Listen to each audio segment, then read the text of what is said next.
আসসালামু আলাইকুম প্রিয় দর্শক, আশা করি সবাই ভালো আছেন। আপনারা জানেন আজকে একটি অত্যন্ত হৃদয় বিদারক ঘটনা ঘটেছে আমাদের জাতীয় মসজিদ বাইতুল মুকাররমে। সেখানে শেখ হাসিনা সরকার পলায়নের পর সেখানে যে খতিব নিযুক্ত ছিলেন মুফতি রুহুল আমিন, তিনি মূলত পলাতক ছিলেন এক ধরনের। কারণ তিনি ভয়ে ছিলেন যে শেখ হাসিনার নিয়োগকৃত খতিব তিনি এখানে নামাজ পড়াতে পারবেন কিনা, এই আশঙ্কায় তিনি বেশ কিছু জুমায় উপস্থিত হননি।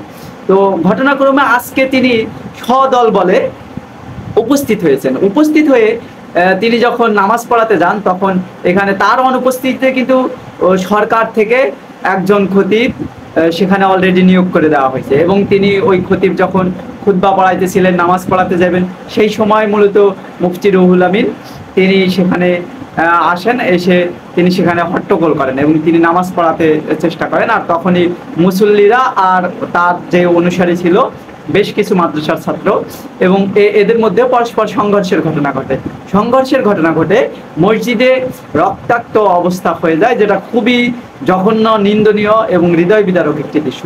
আমরা উভয় পক্ষকেই এখানে দোষ দেখি। কারণ হচ্ছে মুফতি রুহুল আমিন তিনি যেহেতু এখনো কাগজ কলমে তিনি যদি দাবি করে থাকেন যে তিনি খতিব, তাহলে তিনি এতদিন কেন সেখানে আসেননি? এখন কেন দল বল নিয়ে এসে তিনি সেখানে নামাজ পড়তে এসেছেন? এর আগে কেন তিনি ছিলেন না? আগে কেন তিনি সদল বলে আসেননি? আগে কেন তিনি খুতবা পড়াতে আসেননি, জুমার নামাজ পড়াতে আসেননি? এখন তিনি পরিস্থিতি অনুকূল দেখে এখন তিনি এসেছেন। আচ্ছা, তিনি যখন এসেছেনই তখন তার উপরে আক্রমণ করার তো কোনো দরকার নাই, তর্ক বিতর্ক হতে পারে। তখন উভয়ে একটা মতানৈক্য তৈরি হলে সেখানে অন্য কেউ এসে হস্তক্ষেপ করতে পারে।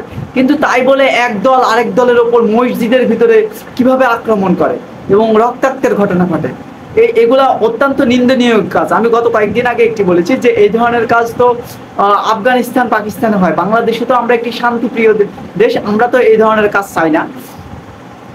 এবং এই মুফতি রুহুল আমিন, তার একটু ইতিহাস ঘাটলে আপনি জানতে পারবেন যে তার ইতিহাসও অনেক কালো অধ্যায় আছে।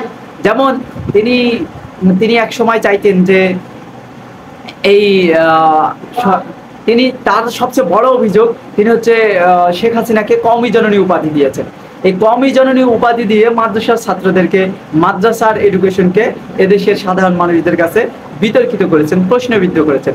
কওমি জননী কেন উপাধি দিয়েছিলেন? 2018 সালে সোহরাওয়ার্দী উদ্যানে দিয়েছেন এই কারণে যে শেখ হাসিনা কওমি মাদ্রাসার যে মাস্টার্সের সনদ, তিনি সেটার স্বীকৃতি দিয়েছিলেন, রাষ্ট্রীয় স্বীকৃতি দিয়েছেন। সেটা অবশ্যই তিনি সাধুবাদ পাওয়ার যোগ্য। কিন্তু তাই বলে একটা ভোটবিহীন নির্বাচনের আগে তার প্রতি শুকরানা মাহফিল করার কোনো প্রয়োজন ছিল না। মুফতি রুহুল আমিন সেটা করেছিলেন। যাই হোক, আমরা এই ধরনের ঘটনার নিন্দা জানাই, এবং মুফতি রুহুল আমিন সহ অথবা এখানে যারা আক্রমণ করেছে, পাল্টা আক্রমণ করেছে, যারা এই ধরনের ধৃষ্টতা দেখিয়েছে, তাদের অনতিবিলম্বে গ্রেপ্তারের দাবি জানাই। এবং আপনাদের কোনো মতামত থাকলে আপনারা আমাদের কমেন্ট বক্সে সেটা জানান।